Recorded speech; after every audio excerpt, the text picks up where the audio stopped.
الحمد لله الحمد لله حمدا كثيرا طيبا مباركا فيه مباركا عليه كما يحب ربنا ويرضى جل جلاله وعم نواله والصلاة والسلام على سيد الحبيب المصطفى صلى الله تعالى عليه وعلى آله وصحبه وبارك وسلم تسليما كثيرا إلى يوم الدين أما بعد.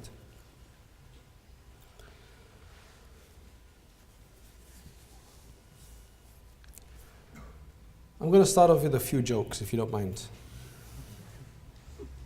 All right, you laughed, so that was the joke.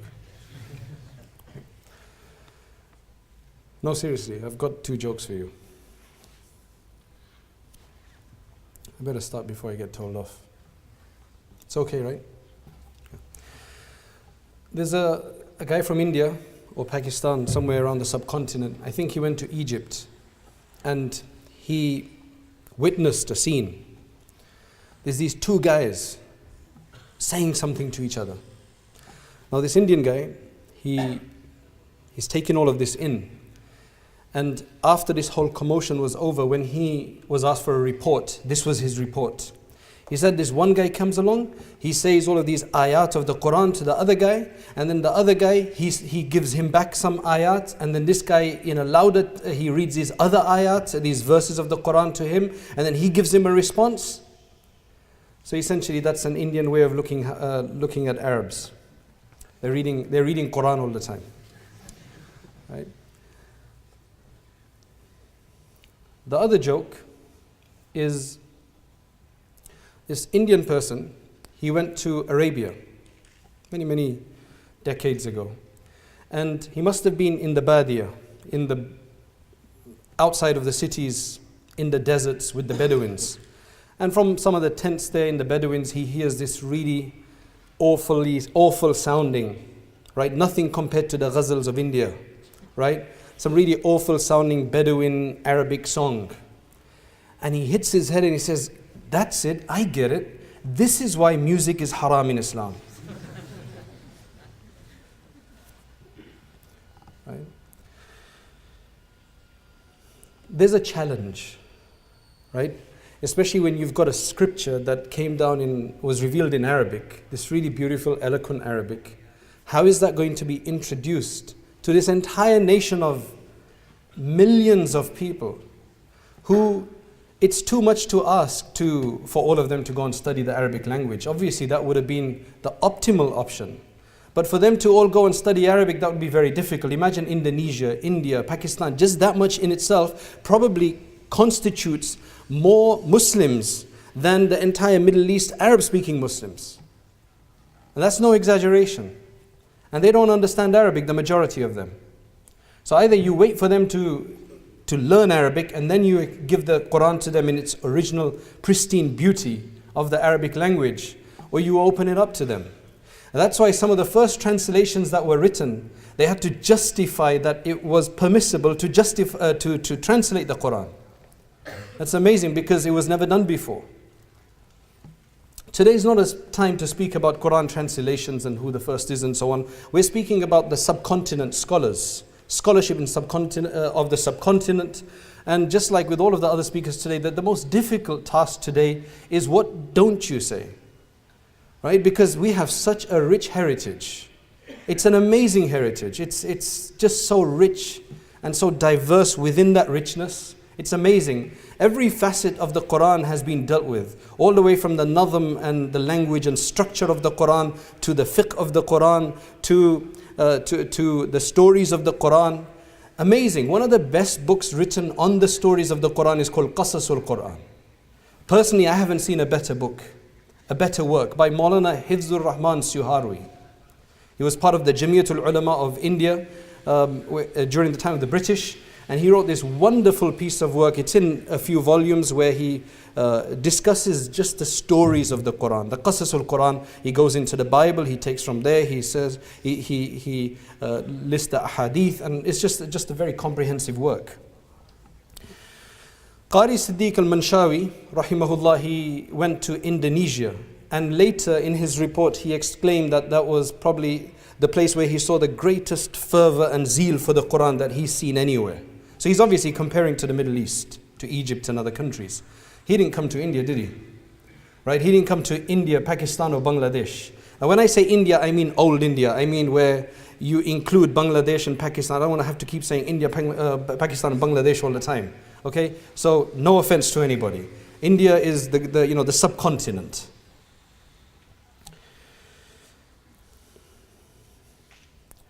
MashaAllah, from preservation, I mean, we have to talk about Taj Company Limited. Taj Company Limited. They produced the original Qurans, the copies of the Quran there. Then you had a Hindu press, very famous, one of the first presses there, called the Nawal Kishore Press in Lucknow. Hindu owned, but he would hire these 3 or 4 Maulanas to make sure that the work was solid. He would get the best of the papers to publish his Qurans on, and mashallah, that was a khidmah on his behalf. Now, if we look at the pre-modern period, right, we want to see, through this, we want to see how successful the ulama of the subcontinent have been to disseminate the sciences of the Quran among the masses. That's what we want to look at today, inshallah. So the way we're going to split this up is we have Shah Waliullah, Muhaddis Dehlawi, rahimahullah, right? About 200 years ago. So we look at the period before him, we look at his period, because I find something very significant happening during his period, and then following his period where there's an absolute explosion on the work that's being done on the Quran. Absolutely amazing. So in terms of before Shah Waliullah, rahimahullah, we're talking about the pre-modern period. We're speaking about one of the first complete translations of the Quran was made about 1100 years ago. So over 1,000 years ago, you had one of the first translations of the Quran that was completed in 884. Right, 884 Gregorian terms, as we understand, 1100 years ago in a place called Alwar, which is now known as Sindh. This is actually done by the orders of Abdullah ibn Umar ibn Abdul Aziz, rahimahullah. Right? Abdullah ibn Umar ibn Abdul Aziz, rahimahullah, on the request of a Hindu Raja whose name was Mahruk. That's the first one. Then several centuries after that, we have this great tafsir being written. This is in 834 Hijri, which is approximately 1431. So we're talking about 600 years ago. Approximately 600 years ago, this beautiful tafsir of the Quran is written in Bombay, what is known as Bombay today, by Ali ibn Ahmad ibn Ebrahim al-Mahaimi. Tafsir al-Mahaimi, it's known as, although it has this long name which is called Tafsir al-Mahaim, it's called Tafsir al-Rahman wa Taysir al-Mannan. Mahim is a place in Bombay. It's one of the several islands that make up Bombay or Mumbai today, right? Mahim, and that's where he was from. He was of Konkani origin, from Konkan, and mashallah, our Konkani brothers, they are really proud of him because he was seriously a really great scholar who wrote this tafsir of the Quran. That's if they know about him. Now today, if there are any Konkan brothers here, I'm introducing Sheikh Ali al-Mahaimi to you, and you need to be proud of that.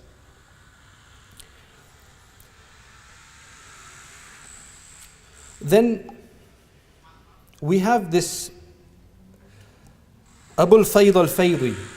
He wrote this Ajib tafsir, this really astonishing work, where he decided that he's going to write a tafsir using no letters with a dot on it.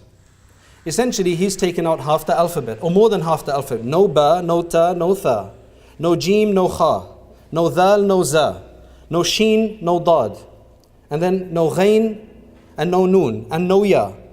What kind of control did he have? What kind of mastery of language did he have in Arabic? He wrote this.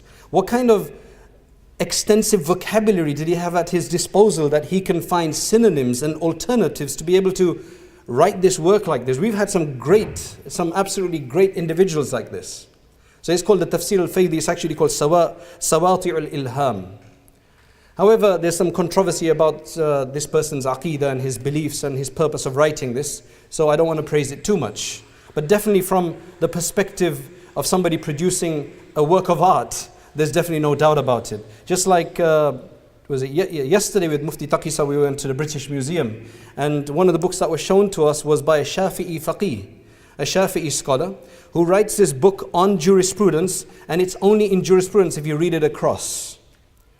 There are four segments to the page. There are four segments. If you read it right across, it's in fiqh. If you read it just the first segment down like this, it's a book in nahu, in grammar. If you read the other one, it's if you read the second column just on its own, then it's in ilmul ma'ani and badi and the eloquence and rhetoric of the language. And the third one is on another science that I forget right now, right? And the fourth one is on another science. But if you read it across, it's in fiqh.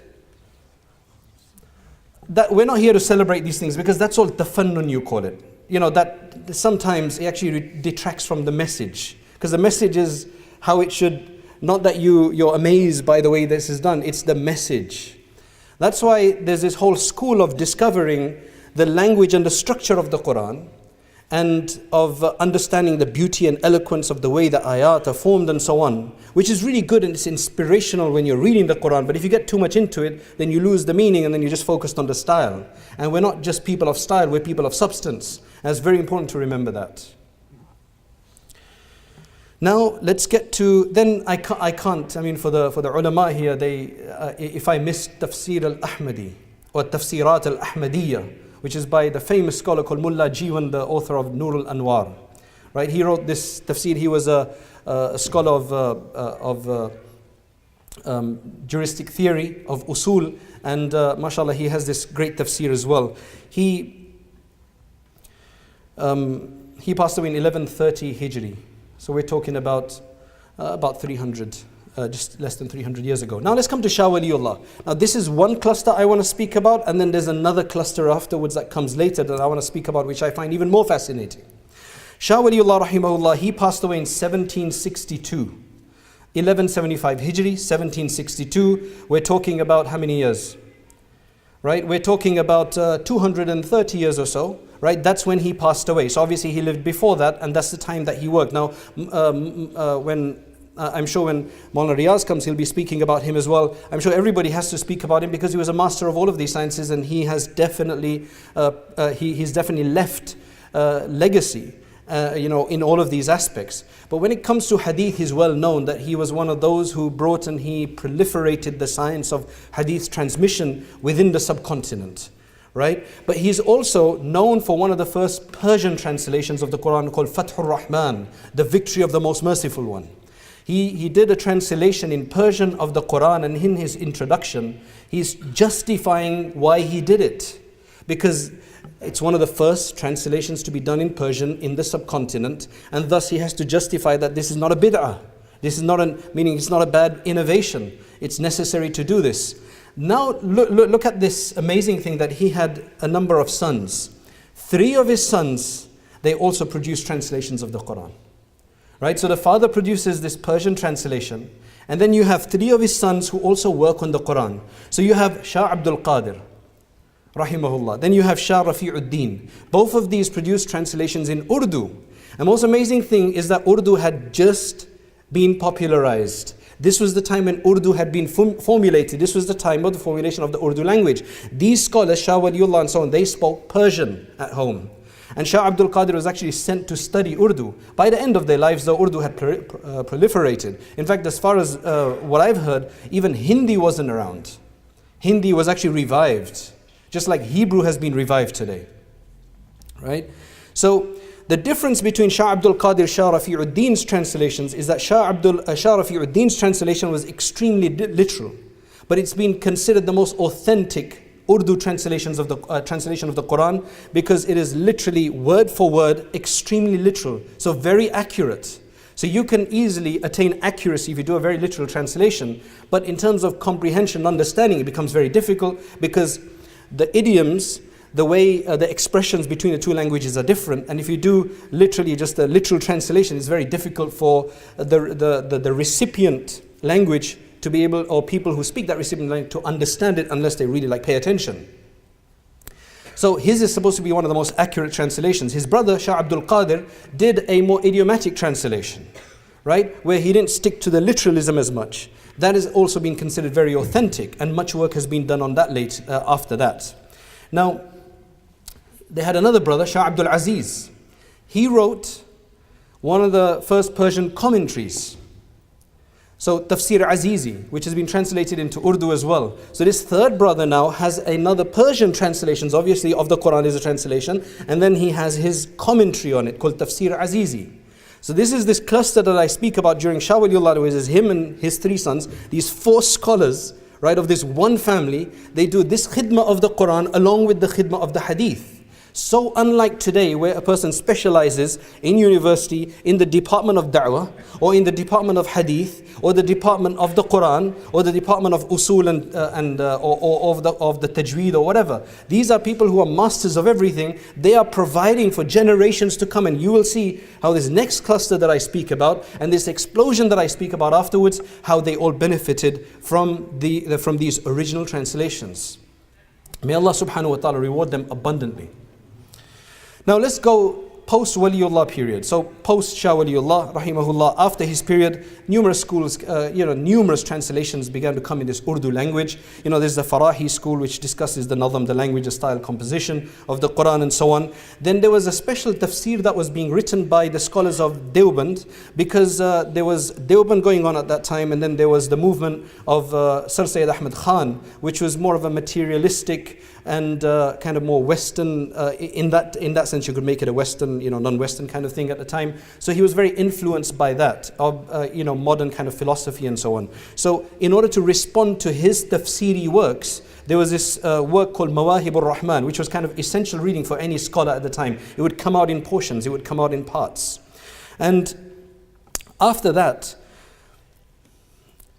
it's very difficult to now speak about everything. I don't want to list to you this tarjuma and this translation and this commentary and this work and so on. But after this, you have numerous works that take place, because it's not just about Quran translation and tafsir, is it? You have tajweed to think about. You have the transmission of the qira'at and the 7 modes of qira'at and those beyond the 7 modes.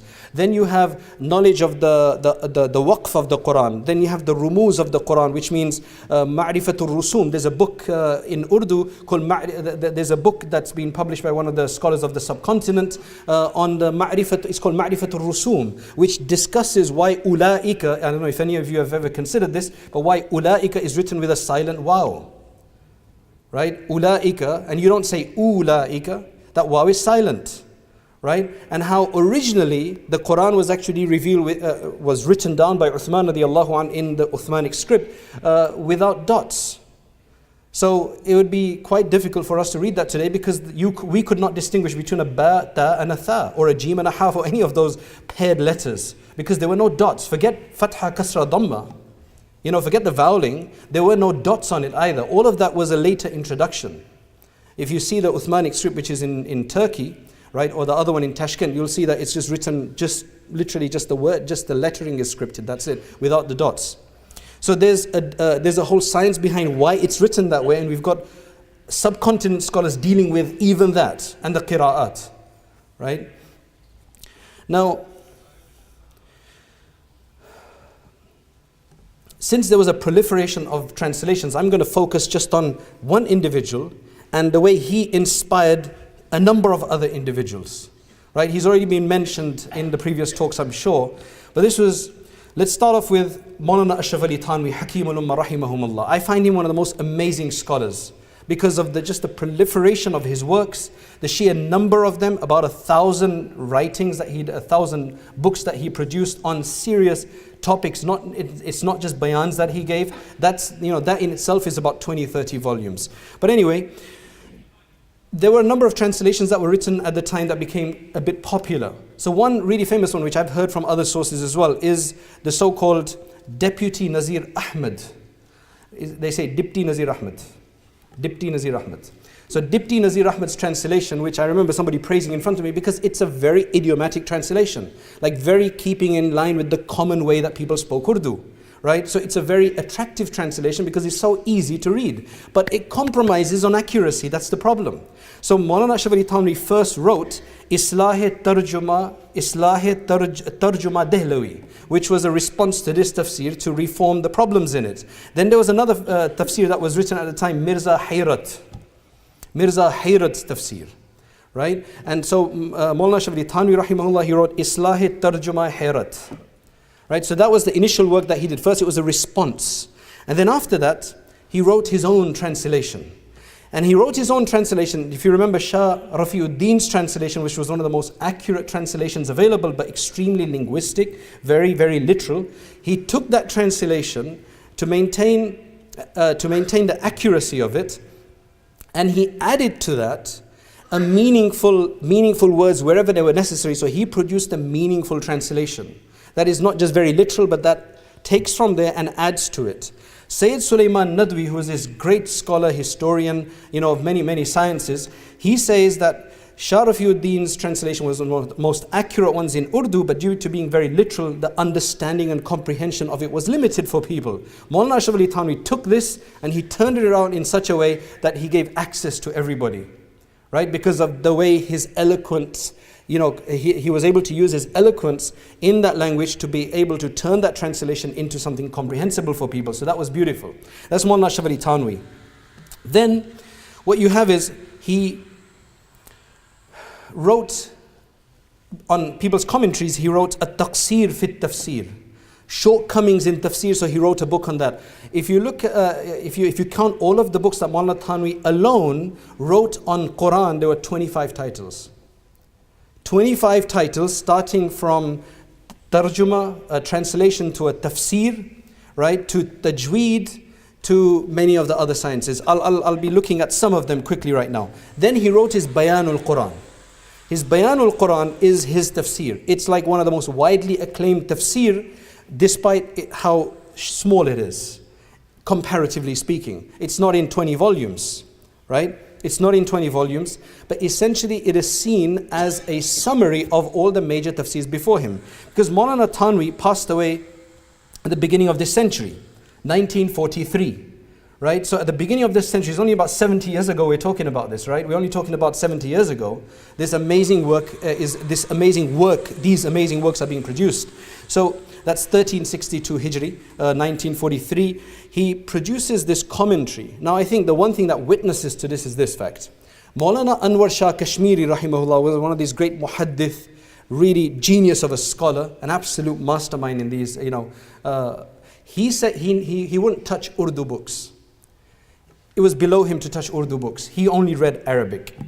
And in fact, his idea was that you can't even convey the higher Islamic sciences in Urdu. And he says when he happened to read Maulana Thanwi's Bayanul Quran, it changed his mind in two ways, he said. One is that it gave him respect for the Urdu language and to read books in Urdu. Number one, right? So anybody who's got a problem with reading Urdu, go and read the Bayanul Quran, right? Number two, it gave him the understanding that the higher Islamic sciences can be conveyed through the Urdu language, right? Can you imagine what kind of a feat and an achievement that is from coming, with this praise coming from Maulana Anwar Shah Kashmiri, who was just really like on a very high level when it comes to just absolute comprehensiveness of his review and of his scope. So that's the Bayanul Quran. Now, Sayyid Sulaiman Nadwi, rahimahullah, he also comments on this, saying that how, because Maulana Thanwi came in the early 1900s, passing in 1943, he was able to take from all the great, and if you actually look at the Bayanul Quran, it's in Urdu, but the hawashi, the gloss on it, the comments on it, they're all in Arabic. Because essentially he's saying, look, this part is for anybody, it's really only beneficial for the ulama, so I'll keep it in Arabic.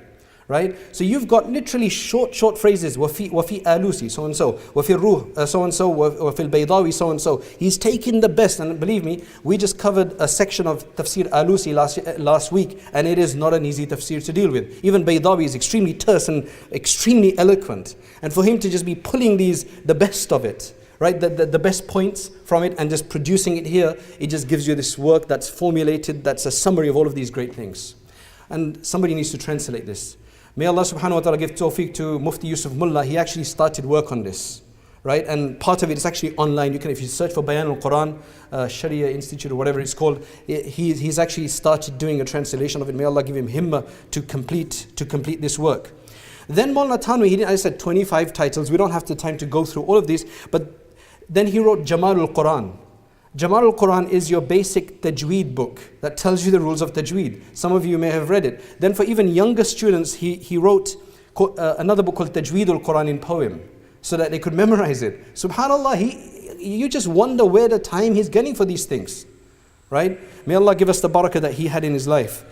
Adabul Quran, etiquette with the Quran, right? Because that's the whole purpose of it, isn't it? Yadgar Haqqi Quran, right? This is a book in Urdu, Mutashabihat al-Quran. For the Huffaz in Taraweeh, he wrote a book to highlight all of the similarities of where people make mistakes and jump from one place to the other because they're so similar. So he's even concerned about you and you and my Taraweeh, subhanallah, right?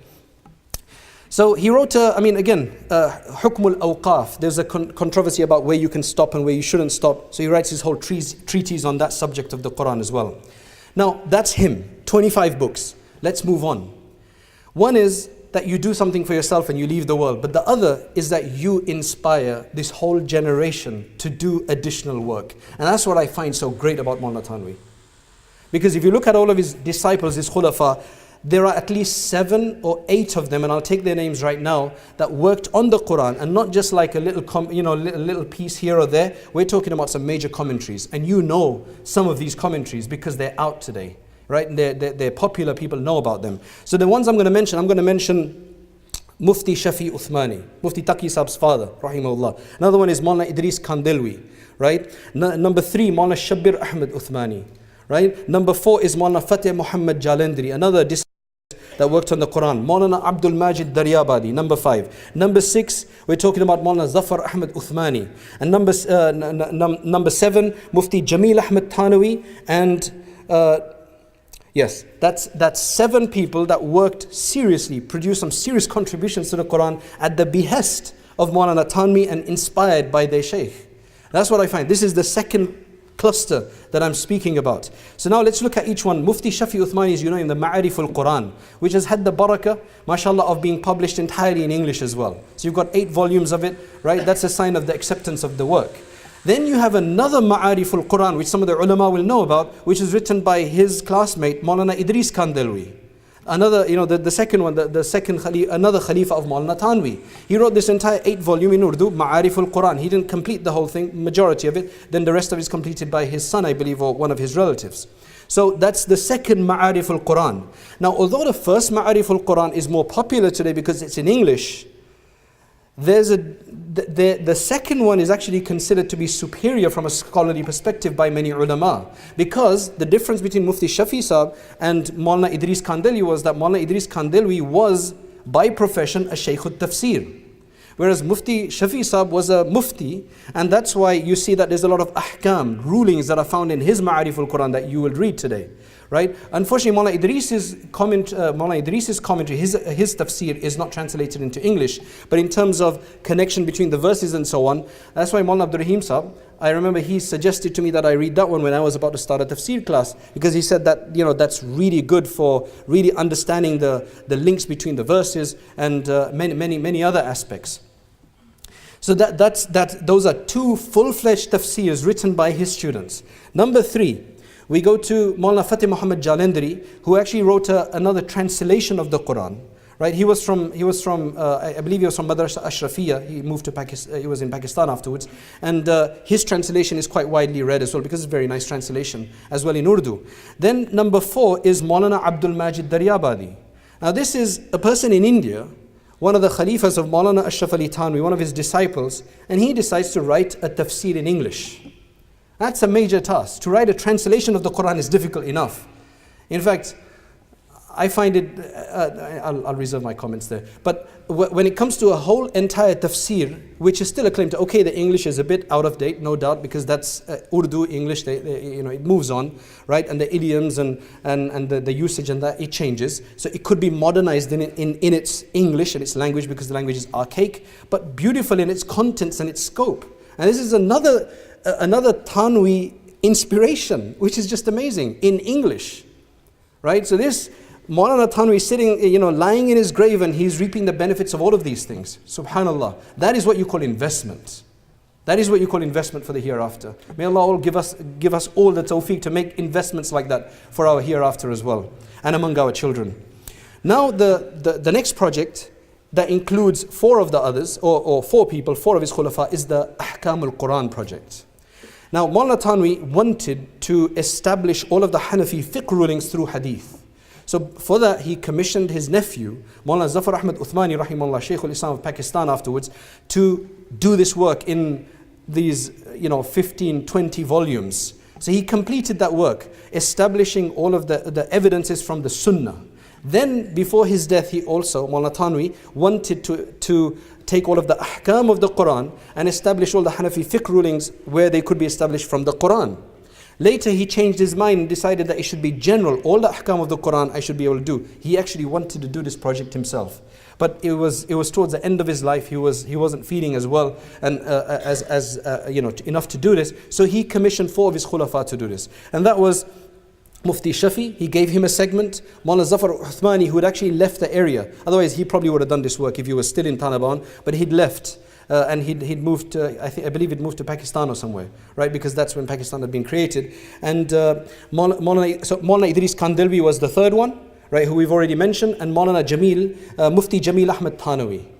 Now, the first Mufti Shafi and Maulana Idris, they completed their sections, but Maulana Zafar and Mufti Jamil were not able to complete their sections. But then that's been published as the Ahkamul Quran. As you know, in the Quran there are 3 major themes. The first theme are the stories that are there for reminder and admonition, for us to reflect on historical accounts. The second one is the Tawheed and the establishment of the oneness of Allah and the ayat that relate to that. And the third one are the Ahkam of the Quran, which means the rulings that are derived from the Quran, right? So this is based on that, and there's only several Ahkamul Quran that we know of that have been written throughout history, like Jassas's and others. And this is something that Maulana Thanwi, this is another achievement. Maulana Thanwi was so behind this project, right? He wasn't able to do it himself, but his heart was so much into it that even in his last days, Dr. Abdul Hayy al-Arifi, another of his Khalifas, who's Maulana Thanwi's, Maulana Mufti Taqi's Shaykh,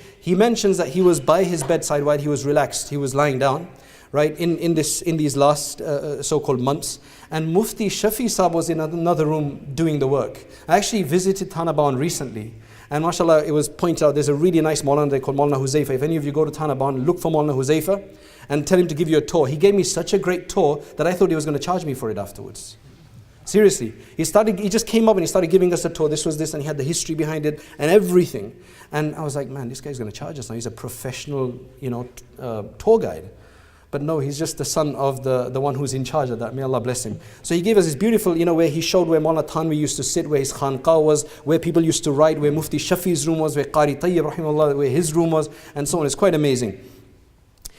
I'm rushing, obviously, because there's time issues. But so he suddenly, he opened his eyes while he was lying down. He called Dr. Abdul Hayy and he said, where's Mufti Shafi Sahab? So Mufti Shafi Sahab was called and he says, it just occurred to me that so-and-so ayah can be used to adduce this mas'ala. That can be used as a proof to extrapolate this ruling. Write it down. So that's what he was so into it that even in this side he's relaxing, but he's still thinking. This is the mind of scholars. Ajib. Right? It reminds us of Abu Yusuf, rahimahullah, who at the last moment he's thinking about the mas'ala of pelting the shaitan in Hajj. And then the question, he leaves and then he hears that he's just passed away. But it was a perfect mas'ala about pelting the shaitan at the end of your life. Of course, that's what you want to do, right? Get away, shaitan, pelt him at the last minute of your life, in theory, essentially.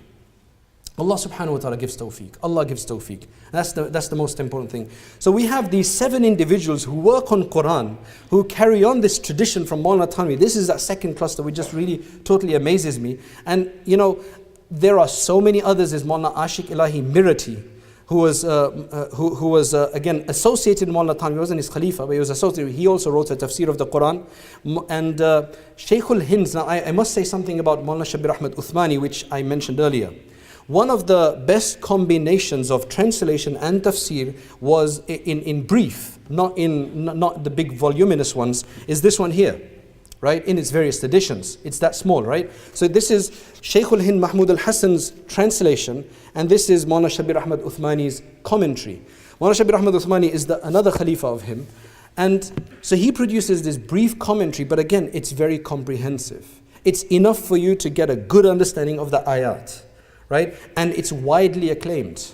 Now, Shaykhul Hind Mahmud Hassan, rahimahullah, he was the one who wrote the translation while he was in Malta in the prison. Actually, when I went to Malta, I looked for the, but I couldn't find any, where it was. But he was imprisoned by the British, right?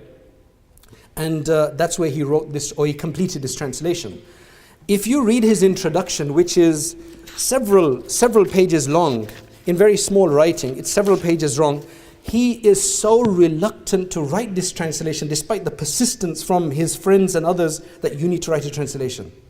And he's over and over, he's like, but there's these Shaykhul Hind, there's Maulana Thanwi's translation, there's Shah Waliullah's son's translation, and they're fine. Why do I need to write one? And then eventually he tries to justify why he's writing one, and essentially it was the same issue. He worked on Shah Abdul Qadir's translation, the other brother of the other son of Shah Waliullah. He took that Shah Abdul Qadir's translation, which was the more meaningful one, and he said that the Urdu has been updated since then, has changed since then. But he said, he just expresses very academic. It's amazing that it could pass off as an absolutely perfect academic piece because of his analysis of Shah Abdul Qadir's translation and how he's modified it. And he said that even when I had to change a word just to make it a bit more comprehensible, I take another word from Shah Abdul Qadir or Shah Waliullah. And he's so particular about trying to maintain that, but to modernize it so that people could understand it in his time in the language that they spoke. But it has received so much wide acclaim with Maulana Shabir Ahmad Uthmani's tafsir that today in Afghanistan, the most authentic and canonized translation of the Quran is this one. It's actually called Tafsir Kabuli, translated into Persian from the Urdu, which is so weird because things came into Urdu from Persian. And this is something coming back into Persian because it is such a great piece of work. It's called Tafsir Kabuli, right, which is a Persian translation of this work. Now, I want us all to think that at the end of the day, I believe that the scholars of the subcontinent have been more than successful in preserving the Quran, and there's no doubt about it. Having said that though, things have to continue to be updated because language, even Urdu has changed. If you try to read Shaykhul Hind's translation, subhanAllah, that's why our Shaykh Maulana Yusuf, he's produced his new translation, which I would say is probably based on these original translations, but in today's Urdu. Because that's how language is. It becomes archaic, things change. And there's no disrespect to the people of the time, because that's what language is all about. The knowledge is what we're transmitting in this updated version. That's why today you've got numerous tafasir. Mufti Taqi Sahib himself has got an Urdu translation and an English translation. May Allah reward him for that. Then you've got Maulana Ashiq Ilahi Balandshahri, another Maulana Ashiq, who passed away 7 years ago. He wrote this other 8-volume tafsir called Anwarul Quran or Anwarul Bayan, illuminating discourses of the Holy Quran, which has been translated into English as well. But Maulana Yusuf Mutala Sahib's, it's just been recently done, and again that is a very nice, lucid translation, because I remember studying with him, and his translation was so beautiful because he's got this really beautiful way of teaching it, where he just his lucidity in that translation just opens it up to you. Alhamdulillah, I'm really happy to see it in print. I'm really happy to see it in print. Now the final thing I want to mention is the last paragraph of Shaykhul Hind, which is my grievance with our community, right? Which is our grievance with our community. This is, forget about understanding the Quran. It's great to say all of these things were done and these achievements, but how much are you and I benefiting from these things, right? On a mass scale. Because at the end of the day, if we're not connected to our Quran, we are going to weaken in our deen. And that is the most important thing. So there has to be a spiritual element to this discourse. And that's why this is what Shaykhul Hind says. He says, मगर इंसाफ से उस वक्त तक नफ़ा मज़कूर बावजूद कथरत तराजिम आम और शाये तौर पर अहले इस्लाम में नहीं फैला जब तक कि खुद अहले इस्लाम तर्जुमा कुरान शरीफ को ज़रूरी और मुफीद समझकर अपने शौक़ और तवज्जुह से सीखना और समझाना चाहेंगे. Then he says, he carries on, he says, ऐसा ही इसकी भी हाजत है कि अलल उलूम मुसलमान को इन तर्जुमों को सीखने और उनके समझने की तरफ रग़बत भी दिलाई जाए. उलमाए किराम अहले इस्लाम को ख़ास तौर से तर्जुमों के समझने और पढ़ने की ज़रूरत और उसकी मनफ़अत दिल नशीन करने में कोताही ना फरमाए, बल्कि तर्जुमा की तालीम के लिए ऐसे सिलसिले भी कायम फरमा दे कि जो चाहे बसहूलत अपने हालत के मुनासिब और फ़ुर्सत के मुवाफ़िक हासिल कर सके. वल्लाहुल मुवफ़्फ़िक़ वल Mueen. Essentially he's saying that, okay, you have the proliferation of all of these translations, translations. I've only touched on a few of them. You have a proliferation of them. They're available out there now. You can download them online essentially, right, for free, all of these, many of these works. I'm not saying infringe any copyrights, I'm just mentioning some of these are available online. But until people don't start reading and there's no encouragement to reading them, then that is a sad fact. How many minutes have I got? Okay. Very generous MC today, inshallah. Barakah in your time. Allah give you lots of barakah in your time as well. So, Ramadan is coming up. And I don't want this to be just like some history. At the end of the day, we need to see how much we can get from the Quran. Okay, we don't understand Arabic. But don't you have a desire to understand Arabic? Don't you have a desire to see what Allah is saying to us? If you look in the Quran over and over, Allah is asking questions in the Quran. He wouldn't be asking questions if He was just giving you hukm. He's asking questions because it's about reflection. The beginning of Tabarak is just like this. Hal tara min futur. Do you see any discrepancy in the heavens? Because He's telling us to look. Now if we don't know, we just read Tabarak alladhi biyadihi al-mulk. We just don't know what He's asking us to do. He's interacting. That's the whole point of the Quran. What I would suggest in Ramadan, this is just an idea. This is a proposal. Ramadan is coming up. And most, mashallah, alhamdulillah, there's an atmosphere among them, among especially the subcontinent Muslims who read a lot of Quran in Ramadan, which is really, mashallah, the barakah in there is amazing. And you get 10 rewards for every letter. However, let us do something a bit different this time. So let's just take an example that if you're going to spend 1 hour of the Quran, then this is how I recommend we spend our time. Use half of that time, 50% of that time for reading, your Ramadan reading, like just reading. 25%, use it for memorizing. So to review what you've already memorized, to learn something new, right? Tabarakalladhi, and you know what? You'll get more reward in memorizing than just reading, because when you're memorizing, you're actually reading, so you're getting the 10 rewards for every letter, you're reading it faster, and you're memorizing it, so then eventually when you're in a car somewhere, you can actually repeat more. You could do it in your tahajjud, so there's much more reward for that. Okay. I thank him and I get even more barakah, mashallah. So, if you memorize, let's say you're memorizing Tabarakalladhi biyadihi al-mulk. Tabarakalladhi biyadihi al-mulk. So first you'll say Tabarakalladhi biyadihi al-mulk. Then Tabarakalladhi biyadihi al-mulk, and you'll go faster and faster. That's how you memorize. You repeat it. If that's how most people memorize anyway. So every time you're reading Tabarakalladhi biyadihi al-mulk, you're getting 10 rewards for every letter anyway. And then it's in your heart. So you can benefit from it the rest of your life. Whenever you're traveling somewhere in your Quran, you've got another surah, to be able to recite. Then in the hereafter, you can use it to climb and ascend. So there's no confusion about that, is there? Right? There can't be any argument against that. Then another 25%. I'm only asking for 25% right now. What is the last 25%? The other 15 minutes? Get a translation and a commentary and ponder over what Allah is saying. Right? If you can do what the Imam is going to recite in Taraweeh that day, earlier on in that day, and spend an hour just reading through the translation even, your Taraweeh, you will enjoy it even if you don't understand Arabic. Because you'll understand the gist of what's being said. Most of the complaints that the non-Arabs have is that the Imam is reading too slow. Because they don't understand anything. Just khatam kar do isko. Just finish it off quickly, just finish it off. Right? Why are you reading so slow? I don't get it anyway. Right? Now, alhamdulillah, that is changing. There are many people now, mashallah, who don't understand Arabic, but they enjoy a good reading. Right? But we need to really, you're going to be 60 years old and you've finished hundreds of Quran in your life and you've never once gone through the words of what Allah is saying to you? Isn't that the sad case? That is really sad. That's why 25%, and that's why women, even on their menstruation, can just ponder over the translation, even if they can't read it. The benefit of pondering over the Quran, believe me, it is amazing. That's what the Quran is there for. It is a shifa for everything. And you will see a life change if you start pondering over the Quran. Right? That may Allah give us that tawfiq to do.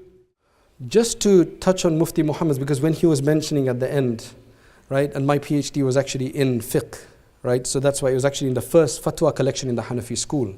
So what I want to mention is that today, fiqh has moved from place to place. Allah subhanahu wa ta'ala has given the responsibility of developing and forwarding, evolving fiqh to different communities. So it started off, the Hanafi school started off in Kufa. After that, it moved to other areas. And where some of the earliest evolving and formulation of the Hanafi school took place was in was in Balkh in Afghanistan. That city was totally destroyed afterwards, but some of the greatest of the Hanafi scholars who've actually been forgotten today in normal discourse, Muhammad ibn Salama, Abu Bakr al-Iskaf and so on, it developed there in Balkh, right? Subcontinent we're speaking about, right? If you look at, and this is not to put down Arabs at all, this is just to show that Allah subhanahu wa ta'ala can give barakah, blessing and gift and the ni'mah to whoever He wants. If you look at the 6 books of hadith, right? None of them came from the Middle East. In fact, Imam Abu Dawud came from Sijistan, which is eastern Iran today, on the border with Afghanistan. If you look at Imam Muslim, Ibn al-Hajjaj al-Naysaburi, he came from Nishapur. Nishapur is northeast Iran. If you look at Imam Ibn Majah, Qazwini, Qazwini is in northwest Iran. If you look at Imam Nasa'i, Nasa is actually in the southern, close to the southern border of Turkmenistan with Iran. And if you look at Imam Bukhari is from Bukhara, which is in Uzbekistan today. And if you look at Imam Tirmidhi, he came from Tirmidh, which is again in the southeastern border of Uzbekistan with Afghanistan. Right? If you look at Imam Shashi, he came from Tashkent. Tashkent is Shash. Abu Layth al-Samarqandi rahimahullah, he came from Samarkand. Some of our greatest scholars, in fact the 6 people who pretty much everybody knows, they have the canonized collections, they came from these areas. It's amazing. It's just totally amazing. That's why for fiqh today, where the work is happening for formulation of fatwa, it is in the subcontinent. Right? It is in the subcontinent, because when you look around the world, for Hanafi fiqh especially, you will not see these big collections that Mufti Muhammad spoke about in any other country. In that diversity, so many people doing it at once. We have at least 15 such major collections. Right? That's just totally amazing. Anyway, may Allah subhanahu wa ta'ala give us the tawfiq, and may Allah subhanahu wa ta'ala give us the ability to follow in the footsteps. We have another responsibility, that's what it is. We're in England now. We're not in the subcontinent anymore. That rich heritage needs to be brought out to the English-speaking world. And England is a perfect place to do that from, because it is centrally located both from a traveling perspective and both from a perspective of, mashallah, certain amount tolerance, and may Allah subhanahu wa ta'ala protect us, protect the Muslims in this country and so on. But we've got a major responsibility to take all of these great things that you will hear today, right? So if you can't do it, we need to encourage our children to do it. But somebody needs to take this great heritage into the English language and then further it, to spread it and to further it. May Allah subhanahu wa ta'ala give us the tawfiq wa akhiru da'wana alhamdulillah.